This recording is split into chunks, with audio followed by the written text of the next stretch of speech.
1997। तो बोले सच्चे दरबार की। देखिए आज कंटिन्यू लगातार मेरे साथ सारे लोग बने रहते हैं। और ये मेरी आंटी जी हैं। और बेटा कितना पढ़े हैं तू? तोरे गुरु जी से आप बताइए मैडम से गिनती ना हो। तो आंटी जी सबसे पहले बार नमस्ते बा। और रूपम शुक्ला भाभी आज बगलिए बैठी हो। इनके हस्बैंड एक शिकायत थी रूपम शुक्ला के। भैया अगर आप देखा तो हमारे वीडियो तो आप क्षमा चाहिए थे। इनके हस्बैंड कहे तो हमारे मेहरारू को अपने बगल ना बैठाया। एक बार तालियां होनी चाहिए इनके लिए। इनका हस्बैंड का फोन है, हम तो इनके हस्बैंड जानते भी नहीं थे। हमारे पास फोन किए उन्होंने आप सबके चैनल बोला था हम। तो कहे महेंद्र भैया बोलते हम क्या भैया नमस्ते बतावे। हमके रूपम शुक्ला के मिस्टर या हस्बैंड बोलते कहे हाँ कहे तुम्हारे मेहरारू बगले काहे ना बैठाया। हम कहे कहीं नहीं पीछे बैठो। तो आज देखा आज आपके श्रीमती जी का अपने बगले बैठाए। तो चलिए आंटी जी और आज कैसा लग रहा है? बहुत सारे लोग आज आए हैं, बहुत सारी आज खूब भीड़ है। बताइए कैसा लग रहा है? आज एक कारण नीक गाना सुना दे सबके चैनल में मजा आ जाता आंटी।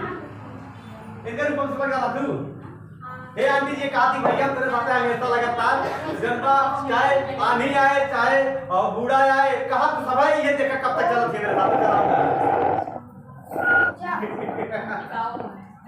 हाँ सुनाओ आंटी।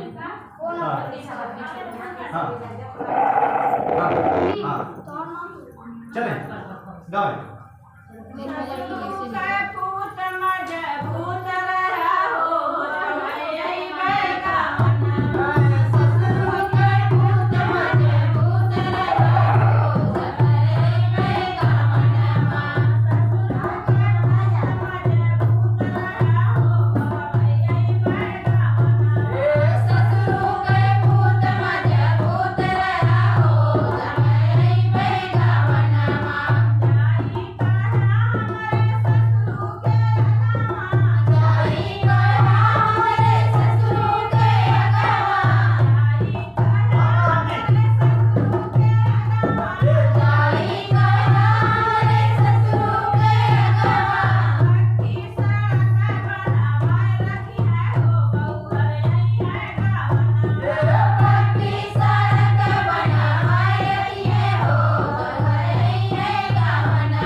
आप